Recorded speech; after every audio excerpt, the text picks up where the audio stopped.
We're going to put the audience into the cockpit of a Spitfire and have them dogfight the Messerschmitts.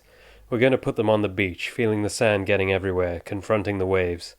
We're going to put them on small civilian boats, bouncing around on the waves on this huge journey heading into a terrifying war zone.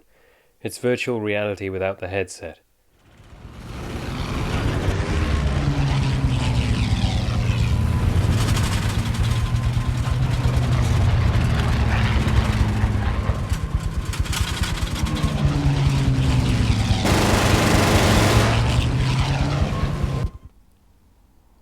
Hello. In this video I'd like to take a closer look at Nolan's approach to the dogfights in Dunkirk, specifically how he tries to put us in the cockpit and the strengths and weaknesses of his methods. Nolan's goal from a visual standpoint is immersion, that the film should be sensorially overwhelming, each frame flooding our field of vision like VR without the goggles or 3D without glasses. Now, previous examples of cinematic dogfights, like Battle of Britain, tended to film their dogfights in wide, from another aircraft up in the sky with them.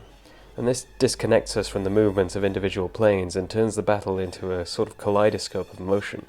It's extremely pretty, but it does limit our ability to comprehend what's going on, especially as it regards to the characters we care about. When the scene cuts into a pilot, he could be in any one of the planes we've just seen, and the editing therefore ends up being pretty uninspired. Pans across some aircraft, machine gun noises, cut to a plane crashing, sprinkle in a few close-ups and you're done.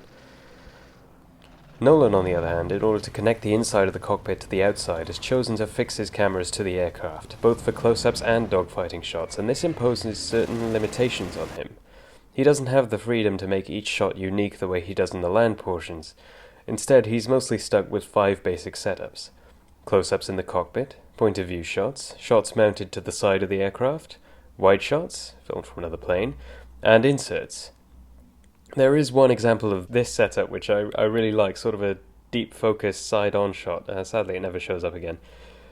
What this means is that these scenes are far more editing driven than the land portion of the film, and so Nolan chooses to stick to fundamentals. Shot, reverse shot. Close-ups become the anchor that scenes are built around. We see a character look off screen, cut to what they see, cut back. You can see this at a glance in the first dogfight. Now, here we have Collins, and suddenly he looks forward, and what does he see? It's a plane coming in. Cut back, close up. I also really love that they have the shadow passing over him. It really helps drive home that these two are in the same place at the same time. So, we break to a wide shot to show the movements of all the planes, and this wide shot, going into this close-up, banking in the same manner, tells us that we're in Farrier's plane now. We get a cut to Collins turning the other way, and then a quick series of cuts establish that he's being followed and there's someone on his tail. Then, this point of view shot, shot from behind the other 2 planes we've just seen, clearly puts us with Farrier. Here he is, and he's coming in to save the day. All very clean, all very simple, all very nice and comprehensible.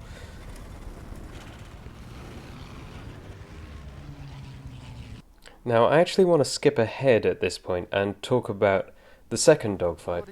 Now here we start in much the same way. We see Collins, he looks off screen, he sees a couple of enemy fighters, cut back, cut to the ship that they now have to protect, and, a couple more close-ups take us in, another point of view shot, and once again we cut to wide to really show off that united movement. But here's the shot that really muddies the waters for the rest of the sequence, where we get an objective wide shot of the fighters, not from anyone's point of view. And that's important because, as you'll see, they fly in, and from the wide shot we cut into a close-up of Farrier, and then this wide shot, completely clean, and oh, gunfire. Oh, this is Farrier's point of view. And the problem is that there's no evidence of the cockpit in this shot. And that becomes important because there's very little to orient you throughout this whole sequence. It's hard to tell whether you're looking at a point of view shot or a wide shot simply at a glance in the space of time you have before the next cut. This bit especially is very weird, where the enemy plane banks up to the left, and then Farrier's plane banks up to his right, seen from reverse, and then in another wide shot flies off. The point of view here confirming that this was Farrier's plane.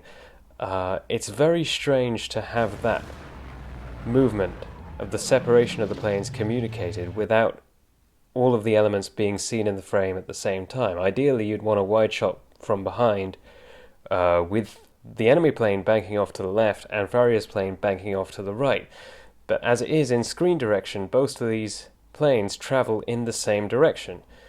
And so it's very hard to comprehend, and indeed I didn't until I actually went back and analysed this scene, exactly what happened there. And that's a problem throughout this scene, where it becomes very difficult to tell where you are in relation to everything else. Anyway, there's a lot of things in this scene that are like that give it the ring of something that was slightly cobbled together in editing, and for that reason I'm going to surmise that the scene we watched at the beginning, the first scene, was actually shot after this one, because it seems like they learned from the mistakes they made in this scene. Lastly, I think there were opportunities missed to keep more elements in the frame at the same time. You know, perhaps it might have been good to have a view from behind the cockpit so that we could see the pilot at the same time as the planes that he's trying to shoot down, perhaps on a remote head so that it could pan to follow the action, essentially allowing the shot to play for longer before it had to cut. Also, perhaps a shot mounted further down the nose so that we could see the pilot and also see things that were happening in the background behind them. We could see them craning their heads around, foreground and background action at the same time. But anyway, those are just a few armchair ideas concocted after having seen the finished footage that they came up with. I'm sure the logistical challenge of mounting these shots in the first place was immense. On a final note, I'd like to remark that it's a little bit amusing to me that a style that originally came about to lend his sci-fi works more realism ended up being imported into the real world pretty much intact. And it really does work, you know, it really does make the inside connect to the outside in a way that I don't think I've ever seen in another film.